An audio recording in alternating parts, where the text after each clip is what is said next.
revuelo, que es la cuestión de lo del INEGI, ¿no? Por la cuestión de los actos precisamente de molestia, ¿no? Que pudiera realizar el INEGI de la redacción. Pero eso lo vemos ahorita más adelante. Luego veíamos, bueno, aquí se abunda más en el material en el caso de la irretroactividad de las leyes, porque son temas así, nada más que esto ya está hecho como más para abogados, ¿no? Lo importante que nosotros conozcamos como ciudadanos es que la aplicación de una ley no se puede dar en perjuicio de persona alguna, solamente si se beneficia. Entonces, esa parte es la que nosotros debemos de comprender bien, ¿no? Y lo demás aquí ya son problemas que se dan y que no tiene caso meternos en este caso, porque además de que son muy profundos, difícilmente nos va a corresponder algún día tener un tema de esto. Esta parte de la garantía de audiencia, aquí sí es muy importante, ¿no? Es una de los mayores figuras de derecho que como abogados nosotros hacemos valer, lo que es la garantía de audiencia. La garantía de audiencia es, digamos, al igual que el artículo 14 con el 16, es en lo que nos basamos tanto en el derecho civil, en el derecho penal, en el derecho mercantil, y mucho más en todo lo que es referente al derecho público, todo lo que tiene que ver con particulares, con ciudadanos, con autoridades. Siempre nos vamos a regir, digamos, por lo que dice la garantía de audiencia. ¿Y qué nos dice esta garantía de audiencia? Que nadie puede ser privado, como decíamos, de la libertad, posesiones, salvo, decíamos, con una orden judicial, ¿no? De un juez, pero también nos dice, mediante un juicio seguido ante los tribunales previamente establecidos. No se puede hacer un tribunal para juzgarme a mí, ¿no? Para juzgar a Felipe Calderón, ¿no? Ya hay un tribunal que lo está esperando, ¿no? Pero no puede hacerse un tribunal a futuro, en el que se cumplan las formalidades esenciales del procedimiento. Esta parte de que se cumplan las formalidades esenciales del procedimiento quiere decir que en todo procedimiento hay reglas. Y que esas reglas que están en el procedimiento, por ejemplo, de las pruebas, o sea, no puede haber un procedimiento en donde no se haya agotado la fase o el plazo de las pruebas. Y de ahí es que muchos juicios, por ejemplo, se caen, ¿no? Hay que tener mucho cuidado en esos procedimientos, porque si no se cuida esa parte, igual que la fase de alegatos, ¿no? Entonces son puntos importantes ya en materia de juicios, en donde, por eso luego vemos que anda un delincuente suelto, ¿no? O resulta, ¿qué pasó? No es que no sea culpable, es que durante el procedimiento, a la fiscalía y al juez se les pasó admitirle una prueba que según con eso iba a comprobar su inocencia, ¿no? No se le da el derecho de desahogar esa prueba de alguna manera. ¿Y qué pasa después? Que con un juicio posterior, generalmente de amparo, alega, o en una apelación, se alega precisamente que no se siguieron estas formalidades, que una de las formalidades es precisamente la fase probatoria. Y con eso, pues obviamente, le violaron su garantía de audiencia y la persona sale libre. En el caso de una cuestión penal, también sucede en cuestiones civiles, ¿no? Y también, claro, también esta parte, estos errores, digamos, procesales también benefician muchas veces también, tanto a gente mala como a gente buena, ¿no? También hay gente que no, a lo mejor no tiene las pruebas necesarias, o sí las tiene, o tiene problemas para poder acreditar algo, para no poderlo acreditar, ¿no? Y entonces también esta garantía de audiencia le sirve, ¿no? Y por último nos dice también que conforme a leyes expedidas con anterioridad al hecho, y volvemos aquí al problema de retroactividad, ¿no? Aquí nos estaría diciendo, espérame, con leyes expedidas con anterioridad, pero si son con posterioridad y me benefician y no afecto a nadie más, entonces sí. Y vienen esos problemas, ¿no? De hecho les digo, hay tratados completos sobre la interpretación de qué es retroactividad, cuándo sí se va a aplicar y cuándo no se va a aplicar. Es muy interesante, de hecho, muy interesante. Y entonces, digamos que de aquí concluimos con ciertas fases, nuestras 4 fases, ¿no? Primero, para que nos puedan quitar algo, vida, propiedad, posesiones o derechos, tiene que pasar primero un juicio, que nos notifiquen, ¿no? Que nos lleguen y nos notifiquen, oye, tenemos esta demanda en tu contra. Tiene que llegar esa demanda y se establezca, digamos, el juicio. Que en ese juicio se sigan, bueno, que en ese juicio debe ser ante un tribunal previamente establecido, que ya exista con anterioridad. El tercero, que en ese tribunal, en ese juicio, se sigan todas las fases del procedimiento como lo establece esa ley. Si es un juicio civil, pues que siga las reglas civiles. Si es un juicio del nuevo procedimiento penal acusatorio, que se sigan los procedimientos del juicio criminal. Si es un juicio fiscal, de igual manera, que se sigan todas las cuestiones del juicio fiscal, ¿no? Y por último, lo que se establece este artículo 14, es que la sentencia, en este caso, o el fallo, sentencia, laudo, es lo mismo, ¿no? Que el fallo se dicte conforme a las leyes existentes con anterioridad al hecho, ¿no? Y volvemos a la retroactividad, ¿no? Por eso es tan importante eso de la retroactividad y quedarnos con esta idea, ¿no? Que se puede aplicar retroactividad de una ley, o sea, una ley posterior, se le aplica un hecho anterior, siempre y cuando sea en beneficio de esa persona y que no perjudique a alguien más. Ahí sí. Si no, nos seguimos con esta regla. Que el fallo se dicte conforme a las leyes que existan anteriores al hecho que motivó el juicio, que es la ley que le aplicaba en ese tiempo. Y volvemos al asunto fiscal, ¿no? Por ejemplo, un caso en materia fiscal. Imagínense que se establecía antes un impuesto que alguien no pagó y le están cobrando, ¿no? Y de repente, ¡ay! Se derogó ese impuesto. Ah, pues ya no me lo pueden cobrar, por ejemplo, ¿no? Y aquí, ¿cuáles son los bienes que protege, digamos, o que se protege con este artículo 14 y con nuestra garantía de audiencia? Se protege la vida, se protege la libertad, se protege la propiedad y se protegen las posesiones. Entonces, como ustedes pueden ver, este artículo 14 es, si no es el artículo más importante, sí es uno de los 25 más importantes, pero yo lo pondría en uno de los primeros 5, fácilmente, ¿eh? O sea, después del artículo primero de las cuestiones de la libertad, digamos, después sigue esto, ¿no? También aquí proteges tu vida, ¿no? Entonces, de los más importantes. Luego nos profundiza aquí el material un poquito más en lo que es la exacta aplicación de la ley penal, que ya habíamos comentado un poquito, ¿no? De que solamente se puede aplicar una pena a un delito que esté establecido exactamente en la ley. No puede haber aquí analogías, digamos, que se parezca el delito, ¿no? Para nada. Aquí tiene que haber el caso, ¿no? Y aquí ponemos un ejemplo, ¿no? Hay una sustancia nueva, que es una droga, pero que no está considerada dentro de la ley. Entonces, no podrían detener a esa persona por tráfico de drogas porque evidentemente no está en la ley, ¿no? O un arma también que no está concebida, o no, ni siquiera como arma, ¿no? Y también decimos que la pena pues debe estar también prescrita en la ley. En materia administrativa, lo que comentábamos, ¿no? Aquí sí es un poquito diferente porque es un poco más amplio y le da más facultades al que está juzgando, al juez, le da más facultades, en este caso, de interpretar las leyes, ¿no? En un juicio civil, como la ley tampoco trae todo, y como las circunstancias de cada caso, ustedes me pueden platicar alguna experiencia, por ejemplo, personal, ¿no? Es que en un juicio de algún primo, algún familiar o algún amigo, pasó esto y el juez decidió esto, ¿no? Y a lo mejor no se basó en alguna ley, a lo mejor se basa en esta interpretación de la ley, ¿no? O en algún principio general del derecho, o por alguna cuestión de mayoría de razón, por lógica, ¿no?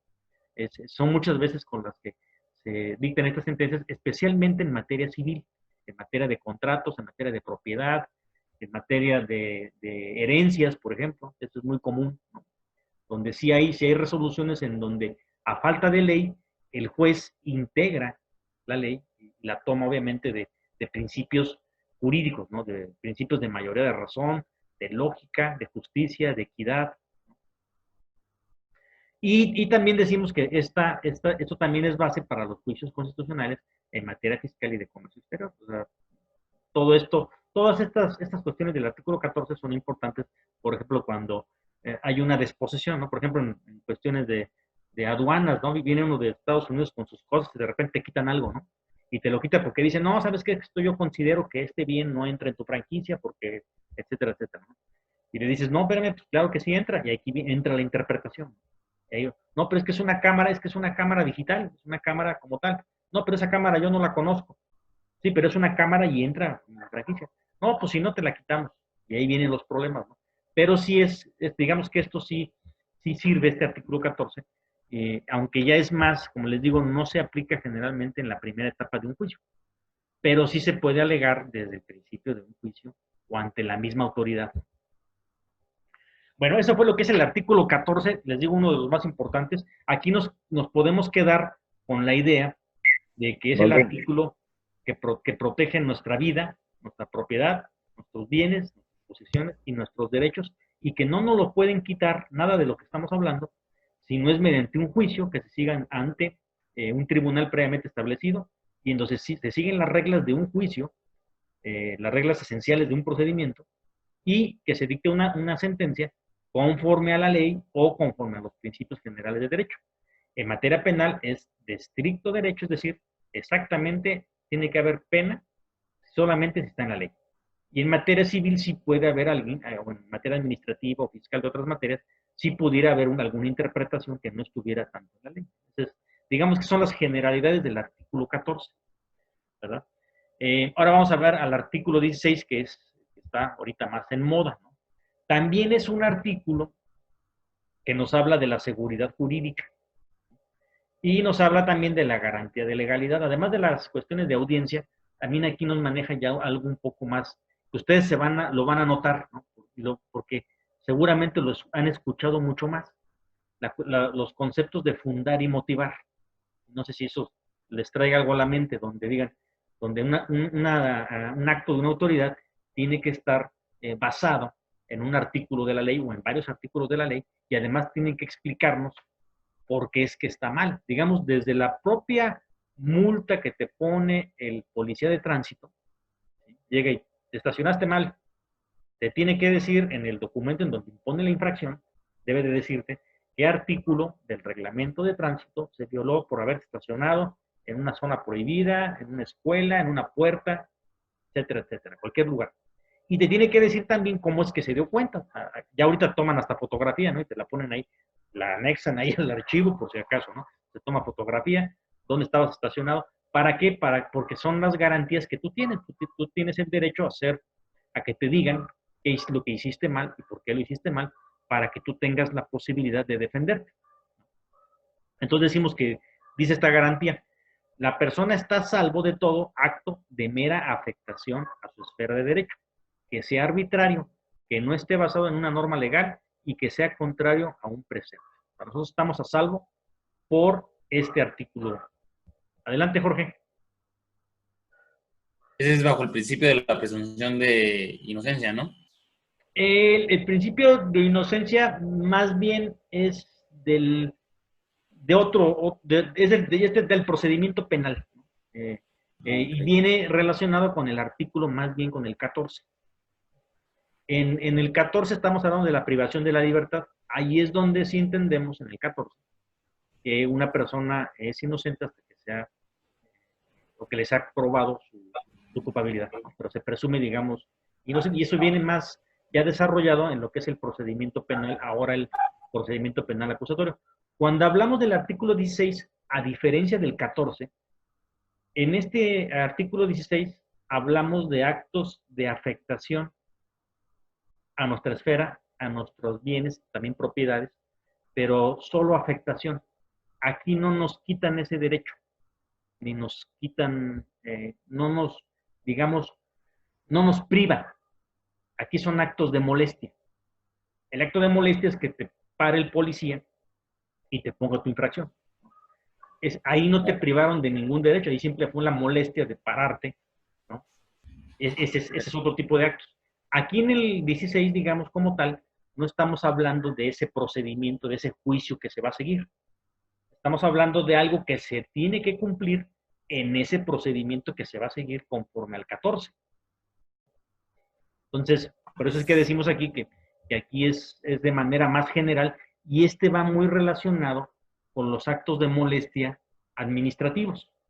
Ejemplos: la detención, por ejemplo, del mismo diputado se da en una violación grave al artículo 16,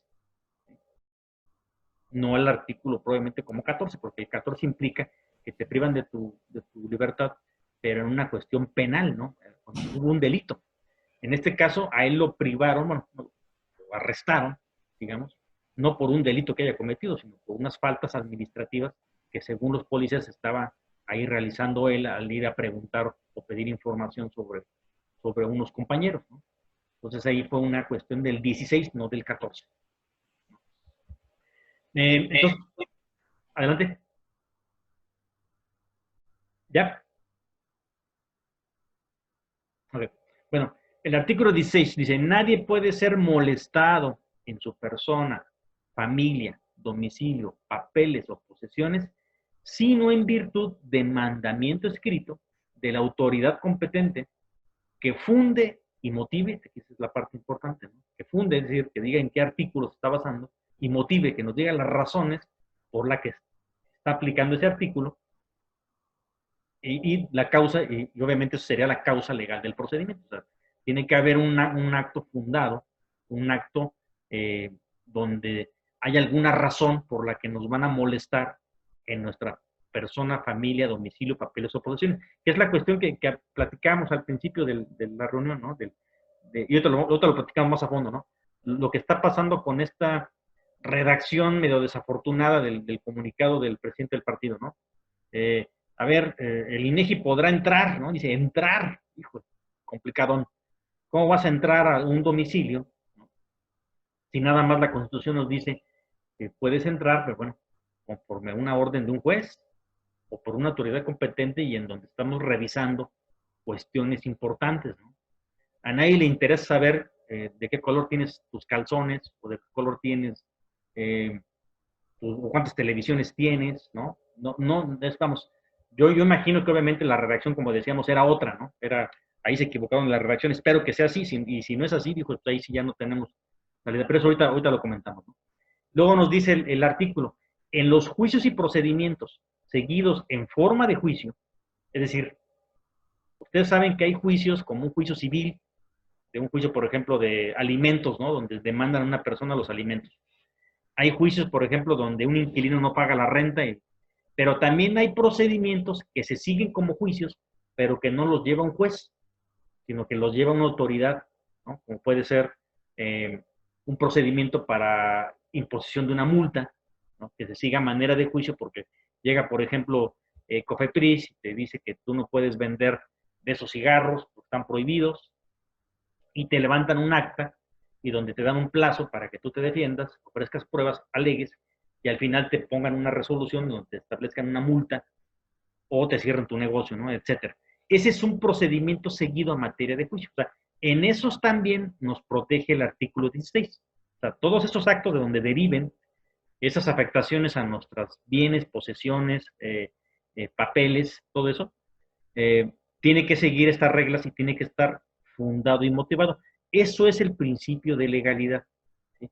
Y eso es lo que les digo que aunado a lo del artículo 14, este artículo son las bases de defensa, tanto legal como al final para un amparo.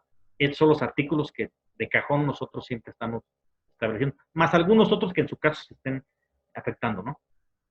Bueno, entonces dice aquí, en los juicios y procedimientos seguidos en forma de juicio, en los que se establezca como regla la oralidad, aquí estamos hablando del nuevo procedimiento penal acusatorio, bastará con que quede constancia de ellos en cualquier medio que dé certeza de su contenido y del cumplimiento de lo previsto en este párrafo. Todo esto viene aquí a colación en el 16 por todo lo que es el nuevo procedimiento penal acusatorio. Y aquí lo que se refiere es que se quede constancia, digamos, que la autoridad debe de fundar y motivar sus actos.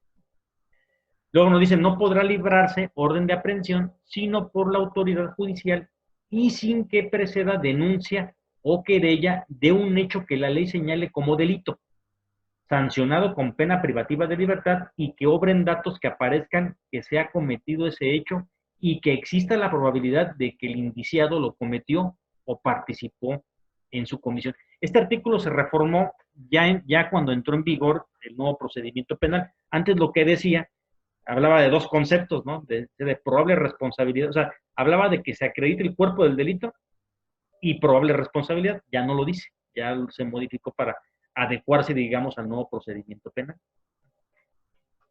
Luego también nos dice, ahora, eso es en materia penal, ¿no? Esto en materia penal y en materia general. Luego este mismo artículo nos dice, ya respecto de las autoridades administrativas, nos dice, la autoridad administrativa, o sea, aquí estamos hablando de federales, estatales, locales o municipales, podrá practicar visitas domiciliarias únicamente para cerciorarse de que se han cumplido los reglamentos sanitarios y de policía y exigir la exhibición de los libros, papeles indispensables para comprobar que se han acatado las disposiciones fiscales.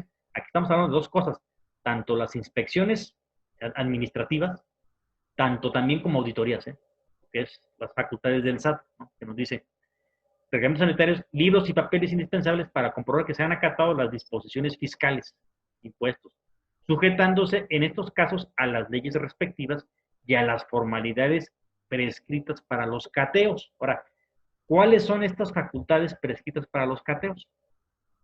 Es toda una cuestión ceremonial. Cuando llegan a hacer un cateo, tiene que haber testigos, tienen que llevar un acta en donde se tiene que estar estableciendo exactamente qué es lo que está sucediendo. Es más, ahora ya hasta se graba, ¿no? Se graba el cateo porque tiene que llegar, se tiene que entrar al domicilio, se tiene que establecer qué es lo que se encontró, qué no se encontró, si se encontró drogas, si se encontró dinero, si se encontraron bienes, si se encontró un cuerpo, cualquier cosa. Todo debe estar exactamente detallado. A eso el nuevo procedimiento penal ya le llama lo que es la cadena de custodia. Y la cadena de custodia implica que todo tiene que estar perfectamente y no puede haber un hueco en esa cadena de custodia, porque entonces ahí vienen los problemas luego legales, ¿no? Entonces los cateos son muy importantes para cuando se va a ingresar a un domicilio. Tiene que llevarse todo un control, ¿no? Total. Entonces, este artículo precisamente lo que nos protege es la inviolabilidad del domicilio. ¿Por qué es importante la inviolabilidad del domicilio? Porque es el lugar que tomó cientos de años, si no es que más, lograr que las autoridades no pudieran entrar a tu casa el día que quisieran y no pudieran incriminarte o no pudieran, y simplemente violar tu intimidad, ¿no? Simplemente violar que no vieran lo que tú tienes, a ellos no les debe importar si tienes una tele, dos teles, si te gusta, o si tienes tendencias, o si tienes gustos diferentes, ¿no? No podría haber esa parte de violación de los derechos, y por eso es que el domicilio se considera inviolable. De hecho, aquí encontraba una interpretación muy interesante que, que escribió el maestro Saldívar, de hecho. Déjenme ver si lo encuentro aquí. Uh, se los voy a leer. Aquí lo tengo.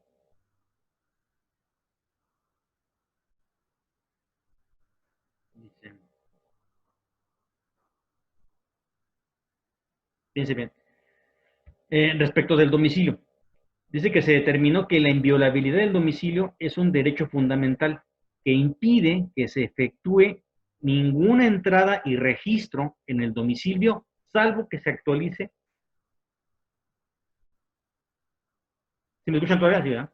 Salvo que se actualice una de las tres excepciones a este derecho. Una, que haya una orden judicial, que la comisión del delito haya sido en flagrancia y que haya una autorización del ocupante del domicilio. Es la importancia de esta inviolabilidad. Ahora bien, la sala aclara que el concepto de domicilio que utiliza el artículo 16 no coincide plenamente con el utilizado en el derecho privado, que es el domicilio, es donde tú resides, ¿no?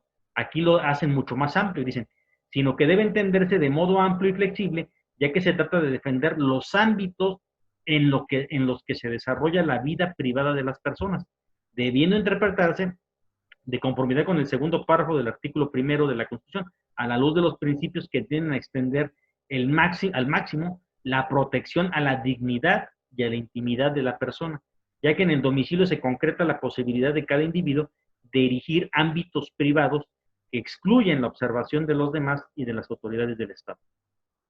Eso es lo que dice el maestro Saldívar de las interpretaciones en lo que corresponde a la defensa del domicilio, ¿no? Bueno, luego nos dice este artículo, a ver, nos dice el artículo, ¿quién sería, digamos, el titular al que defiende este artículo? Pues aquí cuando dice nadie, habla precisamente de todos, o sea, todos. Todos quiere decir, y volvemos al artículo primero, ustedes, yo, la persona hondureña que va cruzando el país, ¿no? También, aunque no tenga documentos, él tiene derecho a que se le respeten estas disposiciones, ¿no? ¿Y qué más? Y bueno, obviamente aquí tenemos la diferencia, no son actos de molestia y no son actos de privación. Los bienes jurídicos o lo que son, lo que defiende también este artículo, también pues, es la persona, la familia, el domicilio, papeles o posesiones. Aquí tenemos que entender a la persona, entender a la persona en cualquier calidad, ¿no? Calidad de inmigrante, calidad de un turista, ¿no? Un ciudadano obviamente con más razón, un menor de edad, un mayor de edad, eh, la familia, también tenemos aquí que protege la familia, no tanto como la familia o los derechos sobre la familia, los derechos que tú tienes en relación con tu familia. Y lo que hablábamos también era lo referente, por ejemplo, a lo que nosotros pudiéramos tener el derecho de convivir con nuestros hijos, ¿no? Ese es un derecho que tú tienes. El domicilio ya lo leíamos, es una mayor acepción, protege no nada más donde vives tú, protege prácticamente tus bienes, o sea, tus bienes inmuebles, ¿no? Y tus papeles y tus posesiones. Eh, También este es un concepto muy importante aquí, ¿no? Porque el concepto de competencia, cuando nosotros lo escuchamos, no se entiende, digamos, en el ámbito legal como se entiende, digamos, en una materia eh, de competencias, como hablando de unas cualidades de una persona. Tienes competencias. O tampoco se entiende como si fuera una competencia hablando de competición, ¿no? De una cuestión deportiva, o una cuestión de otro tipo, ¿no? La competencia aquí la entendemos como, y al hablar de una autoridad competente, es aquella autoridad que tiene las facultades para realizar o no determinado acto, que le da la ley o le da algún reglamento. Este mandamiento escrito que nos abre el artículo tiene que estar emitido por autoridad competente, con quien tiene efectivamente la facultad para ordenar algún cateo, ordenar una inspección. Inclusive, por ejemplo, muchas inspecciones se anulan porque quien firmó la orden de inspección no era el que tenía la facultad, sino firmó otra persona, ¿no? Entonces, este es el concepto de competencia, digamos, que dice esta ley.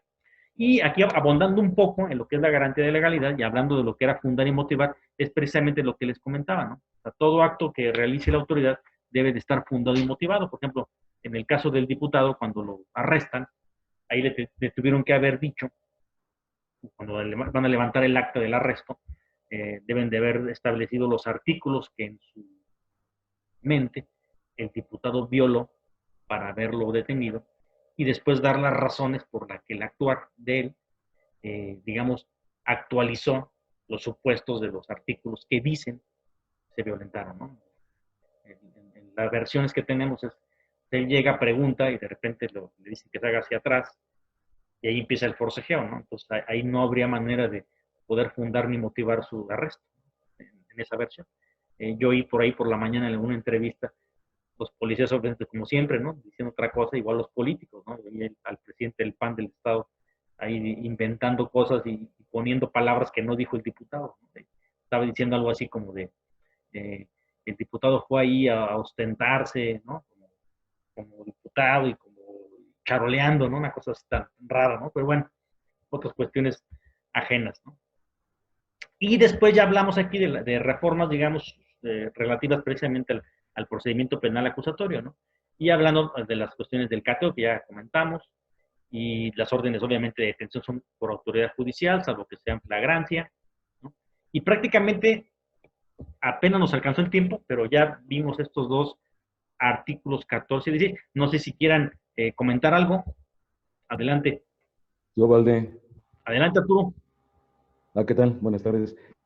Oye, en el artículo 14, Ajá. donde hablas de la privación, ahí manejas la palabra, en tus láminas se maneja la palabra, no podrán ser privados de la vida.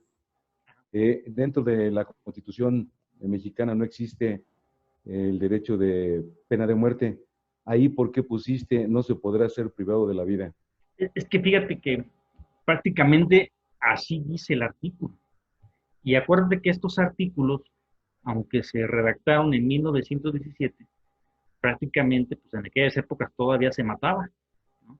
Acuérdate que eran épocas muy violentas y ese artículo se quedó desde las constituciones del 24, ¿no? De 1824, desde Fíjate las... que tengo aquí la constitución de, bueno, ya está trazada, es de 2019 y ya no viene ahí. Bueno, dice artículo 14, a ninguna ley se dará efecto retroactivo en perjuicio de persona alguna. Y el siguiente párrafo dice, nadie podrá ser privado de la libertad. Ya no viene ahí con respecto a privado de la vida. Uh-huh. Ah, buena En observación. esta constitución del 19. Sí, hace rato también comentaba algo del veto, Jorge.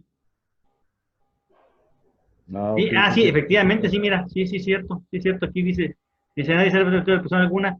Sí, sí, obviamente, yo creo que sí, se modificó en 2005, Arturo, Ok. efectivamente, sí, ya se quitó esa palabra de la vida, ¿no? Y esa se había quedado por las anteriores constituciones, ¿no? Las anteriores constituciones se manejaba todavía ese, y después dijeron, pues si ya no, aunque fíjate que la constitución conservaba todavía en aquellas épocas el delito, no, la posibilidad de la privación de la vida como una pena para los parricidas, y no sé si te acuerdas de esa Ujú. parte, ¿no? Que también ahí la decía la Constitución. Ahorita no me acuerdo exactamente cuál es el artículo, pero seguramente más adelante lo vamos a ver. Sí, muy buena observación, Arturo. Muchas gracias. Oye, hay una pregunta con respecto al 16. Ajá. Cuando hablas de fundamentar y motivar y fundamentar, en el ejemplo muy, muy preciso del diputado Jorge Luis, eh, la prepotencia, vamos a pensar, no es una suposición, porque no dice el hecho de por qué se le esposó y el por qué se le detuvo, sino solamente habla de que se le detuvo, pero no bueno, al menos en lo que yo vi, no manifestó el por qué. La prepotencia, la altanería, vamos a pensar, ¿no? O sea, digo, no estoy diciendo que ella se haya portado así, podría ser suficiente para que una autoridad pudiera detener a una persona independientemente del diputado. La prepotencia o la altanería podría ser suficiente para motivar o No, fundamentar una detención. no, vamos, él se pudo haber ostentado como haya sido, ¿no? Si en el caso sucedió. La verdad es que solamente ahí, si hay grabación, se puede saber o no. Eh, a ti te arrestan, digamos, de una manera administrativa si violas un reglamento de policía y buen gobierno. En este caso, si vas tú o insultas a un policía o lo agredes, que son las cosas más comunes por las que te pudieran arrestar en un caso como ese, ¿no? Entonces, obviamente se tendría que haber establecido y le debieron haber dado esa razón.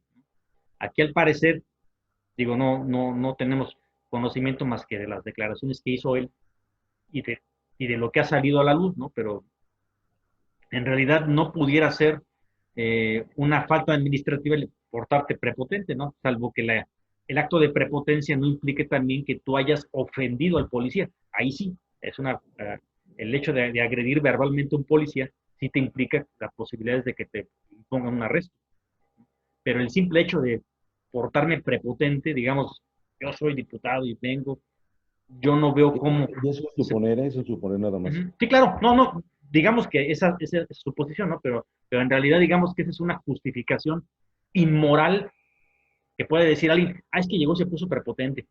Pues sí, pero eso pues prepotente, pero ¿en qué agredió o en qué violó?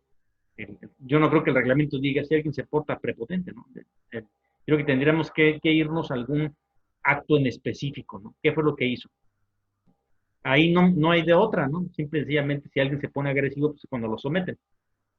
Pero también aquí obviamente partimos de la base que en Ezequiel Montes todos se conocen, todos perfectamente sabían quién era Jorge Luis, ¿no? O sea, sabían que llegó ahí a la comisaría a tratar de sacar a alguien y ahí se pudieron, ahora nosotros conocemos al diputado, pues es bien tranquilo, ¿no? Así es. Entonces, yo no veo cómo ahí haya sucedido algo, ¿no? Más que la prepotencia, que es así, es de los oficiales, ¿no? Los oficiales son muy prepotentes, ¿no? Yo la verdad es que el poco trato que he tenido con algunos policías en algunos momentos, pues sí han sido, la verdad, lamentables, ¿no?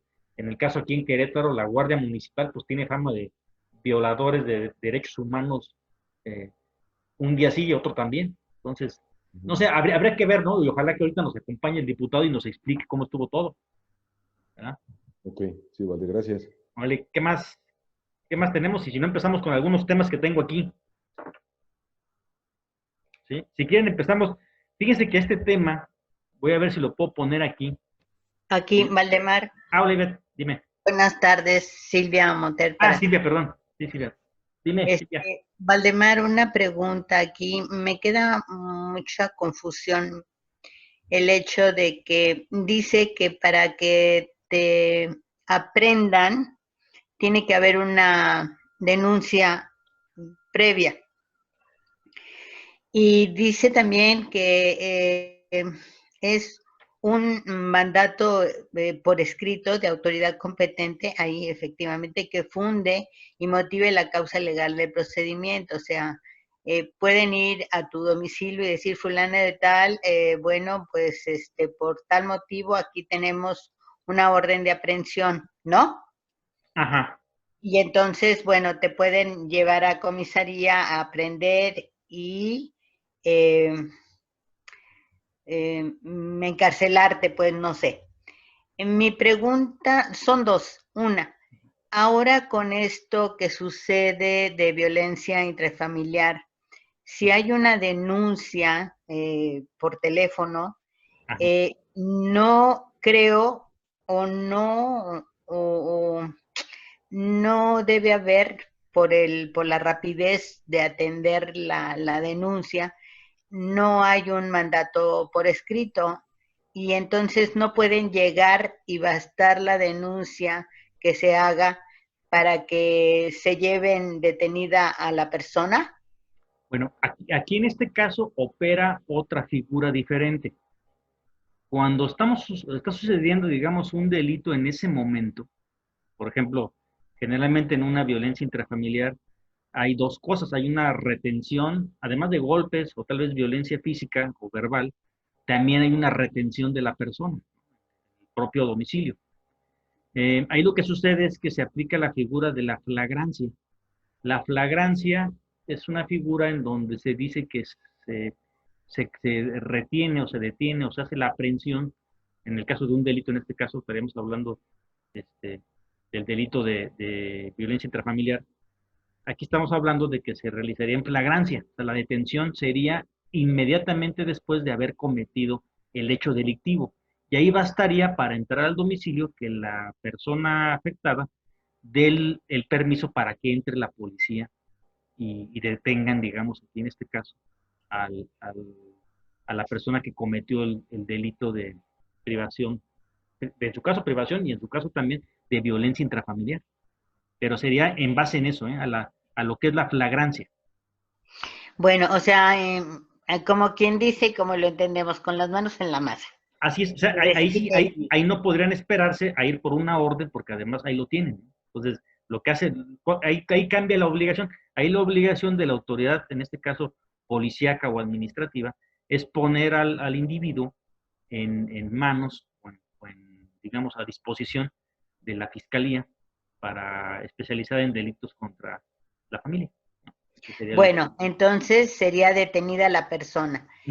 Y a partir de ahí se daría un juicio. A partir de que se le pone digamos, a disposición del fiscal, el fiscal tiene a su vez su plazo para, en este caso, vincularlo a procedimiento, digamos, ya llamarle a un juez, consignarlo, y para que el juez en su caso le dicte una orden de vinculación a proceso. En este caso, si hay flagrancia, está la denuncia, obviamente la persona agredida la llevan a la fiscalía, le hacen los exámenes correspondientes, en este caso, si hubo violación, si hubo violencia física, golpes, califican los golpes, las lesiones, ya con todo esto se le pone a disposición del juez para ver si lo vinculan a proceso. En esto, obviamente, interviene mucho, depende del grado de lesiones. No es lo mismo una lesión que tarda más de 15 días en sanar o una lesión que implica a lo mejor peligro de la vida, a unas lesiones leves, de a lo mejor un ojo morado o algún otro tipo de lesión no tan grave. No quiere decir que no sea malo, ¿no? Pero es un delito que no sea tan grave.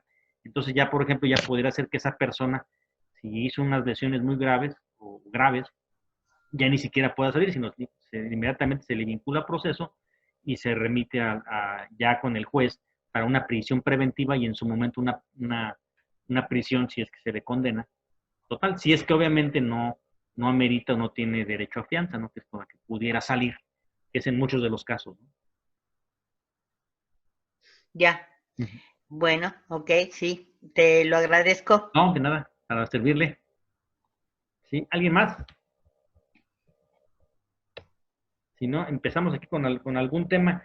Fíjense que en la mañana, ahí en alguno de los grupos del partido, se hizo ahí un diálogo, yo le llamo diálogo, respecto de alguna manifestación que hizo el presidente interino del partido, ¿no? Estaba leyendo, yo leía y releía el comunicado, ¿no? Y podríamos dar dos interpretaciones diferentes, ¿no? Comentaba hace ratito con este Jorge, ¿no? Y hablábamos de una de las interpretaciones, ¿no? Donde desgraciadamente o desafortunadamente en la redacción del apartado, en donde trae obviamente puntos muy buenos, ¿no? Toda la cuestión de la igual, buscar la igualdad, buscar lo del bienestar, todo eso es mucho valor, ¿no? Pero cuando se meten estos datos del INEGI, donde que está muy bien que se le den facultades para que mida mejor, ¿no? Pero cuando utilizan ahí la palabra entrar, ¿no? Y si uno lo interpreta de manera gramatical y dices, híjole, entrar significa entrar a un lugar, ¿no? Eh, Entonces, sí, de ahí está agarrando obviamente la derecha para establecer un argumento en donde decir, oye, ¿por qué el INEGI va a entrar a mi domicilio a revisar cosas, ¿no? Ese es un punto muy grave, ¿no? Sería totalmente violatorio de garantías individuales. Eh, si lo interpretamos, digamos, bien y le quitamos esa palabra entrar y decimos, oye, le vamos a dar acceso al INEGI para que tenga algún otro tipo de información que ya la tiene el SAT, que ya la tiene el INSABI, que ya la tiene el Coneval, que ya la tiene el Seguro Social, que la tienen todos los registros públicos de la propiedad. ¿Para qué darle esas facultades que otras autoridades ya tienen? ¿Y para qué efecto? Totalmente, yo creo que en el mejor de los casos diríamos, estás doblando funciones, ¿no? Dándole funciones a un organismo autónomo que tiene una función meramente de procesamiento de información, de obtención de información, de su procesamiento, de, de algún tipo obviamente de evaluación, del conocimiento de la economía, del conocimiento del nivel de vida, y que pudiera, digamos, de alguna manera medir mejor, ¿no? Y obviamente esos datos, digo, decíamos, si quieres saber cuántas casas hay en Querétaro, pues hay otras maneras de saberlo, ¿no? Si quieres saber cuánto valor tienen esos inmuebles, también hay otra manera de evaluarlo, ¿no? En una colonia popular, pues generalmente los valores, inclusive catastrales, ya tienen cierto valor, ¿no? Y no va, digamos, a cambiar mucho el hecho de que le den esa facultad al INEGI. Digo, una cuestión ahí medio desafortunada, ¿no? Ahí, como sea, comentaba yo en algunos grupos, de otros grupos de amigos, ¿no? Simplemente sale algo así, inmediatamente te echan en cara. A ver, tú que eres de Morena, ¿cómo ves? No van a entrar a mi casa, ¿no? Y uno les dice, a ver, espérame, ahí no dice que vayan a entrar a tu casa exactamente, ¿no? Dice entrar, pero no dice entrar. Ahí es entrar a la información, ¿no? Ya uno le medio compone, ¿no? Dice, lo que se quiere es que el INEGI tenga acceso a esa información, que a lo mejor nada más no se la van a dar al INEGI, que ahí dice otra cosa, ¿verdad? Pero a lo mejor nada más el INEGI va a tener la posibilidad de tener acceso a esa información para poder tener una mejor evaluación del bienestar que hay en la población mexicana, ¿no? Pero digo, hasta ahí estuvo muy bueno los comentarios, hay que ver cómo se da esto y qué aclaraciones hay al respecto, ¿no? Ojalá y haya ahí alguna aclaración. Me daré mucho gusto que se aclarara que no se trata de que se entre a los domicilios y que no se trata de doblar información y que no se trata de afectar la intimidad de las personas, ni se trata de una búsqueda, ni una fiscalización que no tendría por qué darse a través del INEGI. La fiscalización se da a través del SAT y si se le quiere dar más facultades para revisar información o propiedades o posesiones, pues simple y sencillamente tenemos una UIF, una unidad de información financiera, tenemos una Comisión Nacional Bancaria y tenemos ya un servicio de administración tributaria con una Secretaría de Hacienda bastante poderosa donde tienen todo prácticamente sistematizado, ¿no? Entonces, yo ahí sí se me haría totalmente innecesario pero hay que ver cómo se va desarrollando esto y a ver a qué llega, ¿no? Yo creo que ahí tendría que acotarse muy bien la información,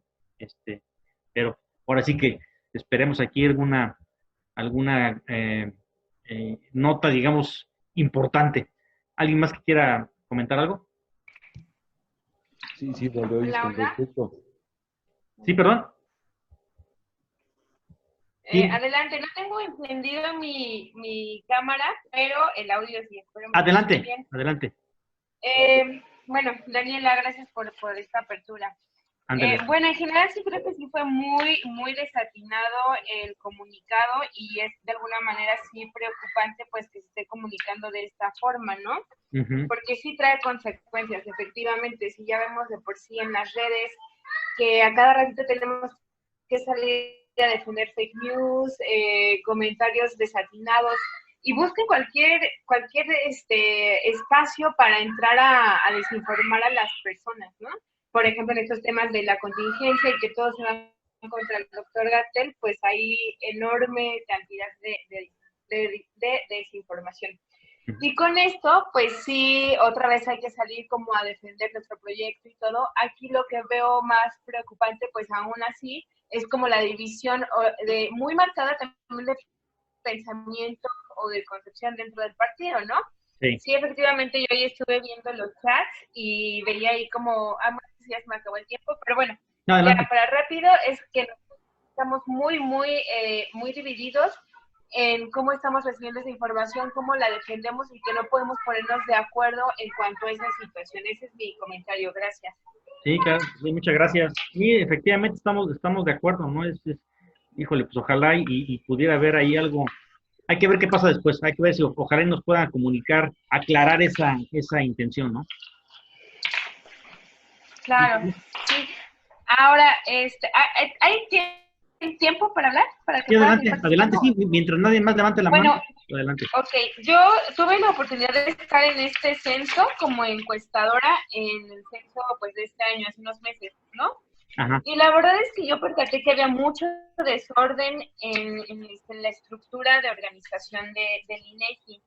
Entonces, a mi punto de vista es que, aún siendo un instituto autónomo, creo que igual precisamente siguen personas a la cabeza de ciertas instituciones que a lo mejor quieren echar para atrás pues la 4T, ¿no? Tener los motivos para hacerlo. Y mucha gente en verdad escuchaba que no percibían al INEGI como un órgano autónomo, sino como parte del gobierno. Entonces, incluso para levantar las encuestas, pues las personas se ponían como muy necias porque decían que no querían dar información al gobierno precisamente por estos temas, ¿no? Porque nos íbamos a volver Venezuela, etcétera, etcétera. Entonces, bueno, ya viniendo con esto, creo que sí es grave el asunto. Espero que sí salga el comunicado donde se aclare. Mañana habrá que ver la mañanera y todos los medios y los comunicados que haya y ojalá se pueda remediar de una manera muy certera. Muchas gracias. No, muchas gracias a ti. Sí, de hecho, digo, eso es lo bueno de todo es que nuestro presidente es un experto en contestar. Yo creo que seguramente mañana podrá hacer una aclaración muy precisa y ojalá y también, ¿no? Muy clara, ¿no? Al respecto. Perfecto. ¿Alguien más que quiera comunicarse? Sí, Valde, otra vez yo. Adelante, Arturo. No, es que no sé si comentaste el por qué el INEGI, bueno, el por qué la propuesta de que el INEGI pudiera entrar a los domicilios. ¿Me comentaste que era para conocer el número de televisiones que existían o eso fue cotorreo? No se puede, una exageración, digamos, ¿no? Pero Ok. sí, o sea, la cuestión es esta. Pero Mira, pues si entonces, quieres, ¿cuál sería el fundamento, cuál sería el motivo para mira, si poder te, entrar, para poder acceder a un domicilio? sí, si les parece, vamos a leer el apartado para que no quede aquí duda. Yo lo estuve leyendo, digo que lo leí, lo releí, dije, no puede ser, vamos a... Porque primero, obviamente, la primera noticia que ves en el Twitter o en el Facebook es que van a entrar a la casa y dices, no, eso no puede ser. Entonces, vas a la fuente de la información, vas al comunicado que hace el señor Alfonso Ramírez, y cuando lo lees otra vez, ¿no? Porque, y si dices, no, aquí hubo un error de comunicación. Adelante, Alex. Hola, Valde, buenas tardes a todos. Oye, Valde, pues mira, yo nada más quisiera opinar que, pues, aunque lo vuelvas a leer, no queda claro. Y yo creo que este tipo de políticas las tiene que hacer el gobierno, no un partido. Y aunque no sé si aquí haya muchos compañeros pues que tienen alguna manera de pensar de estar de acuerdo permanentemente con lo que se propone, pero pues yo no estoy de acuerdo. Sinceramente, yo creo que Ramírez Cuellar lo que tendría que hacer es ponerse a organizar bien el partido y no estar sacando este tipo de anuncios que no le quedan claro a nadie y que, como bien lo comentaba Dani, pues es un nuevo frente al que hay que estar tratando de explicar algo que pues por lo menos tu servidor no entiende. Ojalá que si alguien aquí le entendió, nos pueda explicar, porque te digo que yo sinceramente sigo viendo que el partido está en la misma zona desde hace año y medio, y esto yo no sé qué abona para que nosotros nos organicemos mejor. Sí, no, obviamente no, bueno, nada. Fíjate que lo voy a leer aquí, ¿no? Esa parte nada más. Digo que empieza muy bien, ¿no? Empieza muy bien. Dice, el Instituto Nacional de Estadística, Geografía, INEGI, debe de tener la facultad constitucional de medir la concentración de la riqueza. Estamos correctos, ¿no? Tenemos miles de millones de dólares que constituyen una riqueza totalmente inobservada. Probablemente es cierto, y seguramente es cierto, ¿no? Ya no se trata solo de dar cuenta del ingreso y el gasto de las familias y las personas. Medir la pobreza en México es un gran avance. Ahora se demanda con urgencia medir también la desigualdad y la concentración de la riqueza. Entonces, la información por déciles es buena, pero se requiere descomponer la composición del X décil y ver los componentes y los estratos que lo integran. Correcto, ¿no? Luego dice, aquí es donde viene el problema, el INEGI debe entrar sin ningún impedimento legal a revisar el patrimonio inmobiliario y financiero de todas las personas.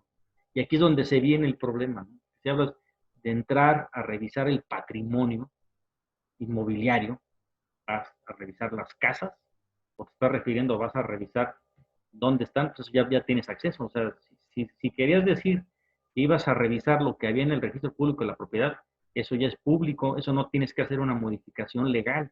Entonces, te implicaría que lo que estás diciendo es que vas a revisar lo que hay en las casas, ¿no? Entonces, esa es la parte preocupante. Y en la mañana platicaba un poquito con Arturo de esto, y por eso salió el tema de las televisiones, ¿no? O sea, ¿qué se trata de revisar? ¿Qué tienes en tu casa? O sea, si le dijiste hoy al entrevistador del INEGI que tenías 2 casas y resulta que tienes 4 y que tienes 3 vehículos y tienes 6, ¿no?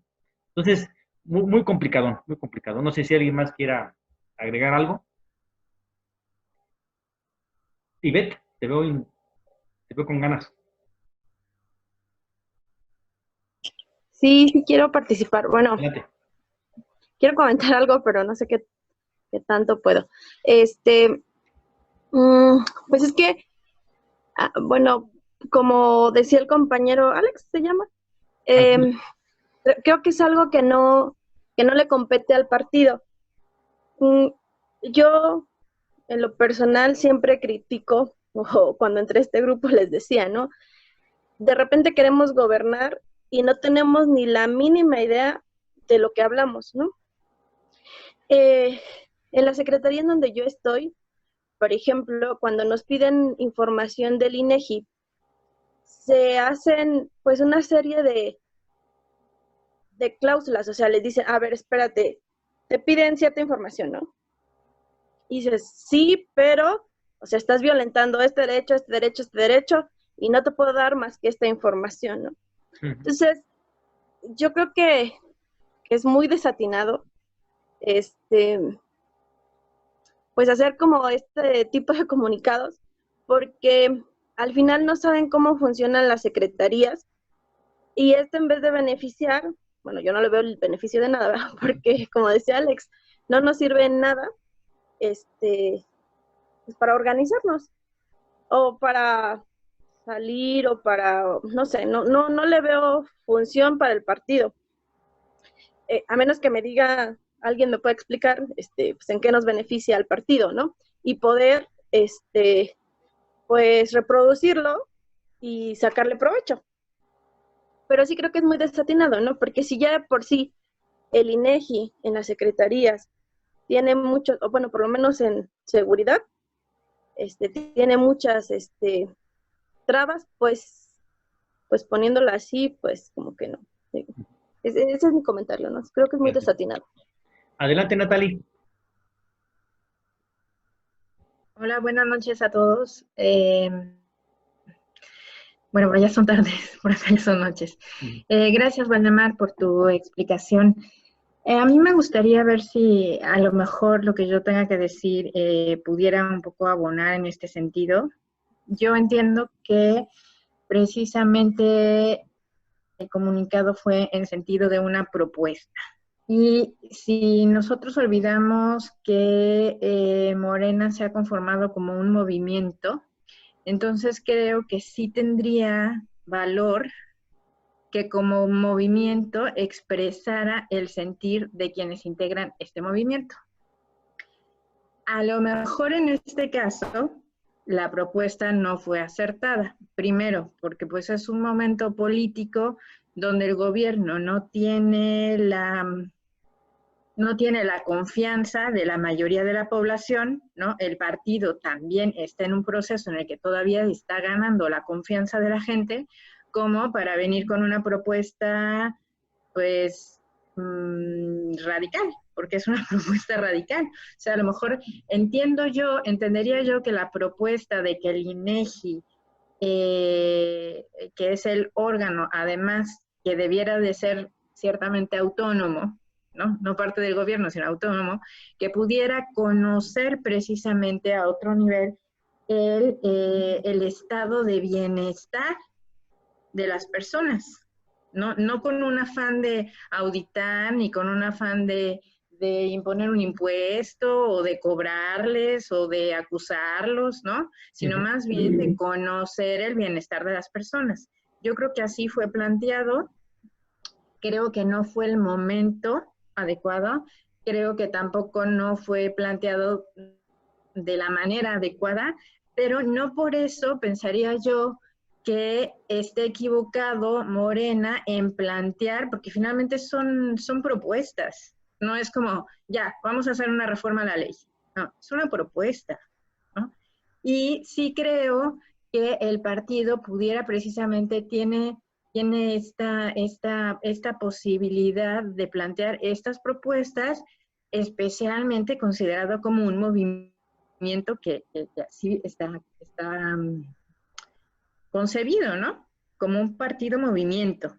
Entonces, yo pensaría que en ese sentido no esté equivocado que haga este tipo de planteamientos, sí está un poco abusando de la intención, si es un planteamiento radical, y no es el momento ni la forma de hacerlo.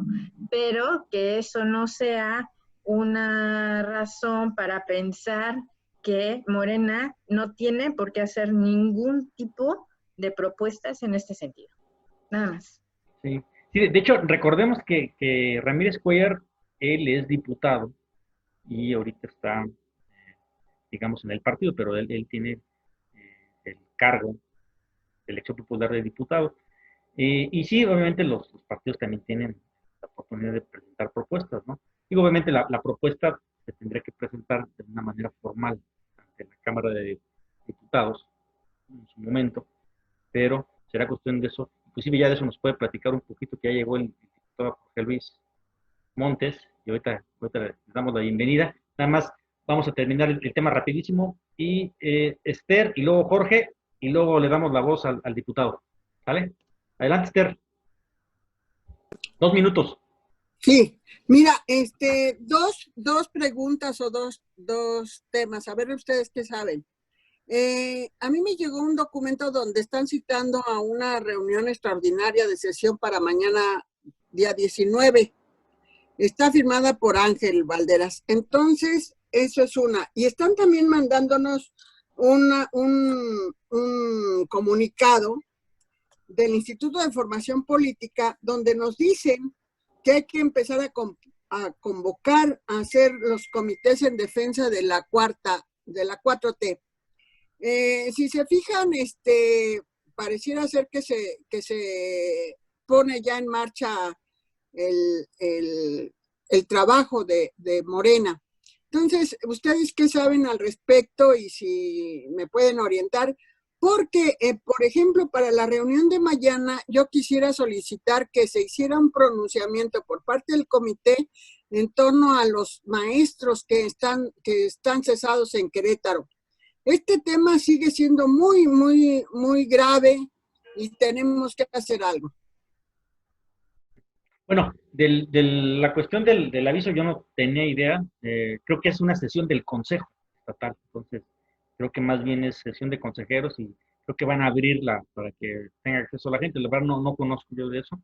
De lo de los maestros, pues efectivamente es un tema que se pudiera tratar ahí. Creo que ya se ha tratado en muchos lugares. No sabemos por qué no avanza eso. Pero digamos que desconozco. Vamos a ver vamos a Jorge Arturo. 2 minutos, Jorge Arturo. Adelante. Bueno, pues va en relación a lo del comunicado del presidente interino. Pues como dicen el compañero Alex e Ivette, pero con respeto de la compañera Natalie, pues como dicen ellos, zapatero a tus zapatos. Mientras en Morena hay todo un desastre en cuanto a los padrones y a órganos directivos, pues me parece que muy con la calidad de diputado que tiene Alfonso, pero mientras tenga el encargo en Morena de organizar todo, pues me parece que estas propuestas no están como en el tenor de lo que necesita ahorita la cuarta transformación en México. También para darle respuesta, no sé si le conteste a la maestra con lo de los comités de la defensa, desde la Secretaría de Comunicación Estatal se están organizando varios grupos de WhatsApp por municipio, en donde se va a trabajar este esquema de difusión de las noticias. Se va a trabajar con las carteras de comunicación municipales. Yo en lo personal, la de corregidora voy a atender la local. Y no sé si quiere lo checo con la secretaria, maestra.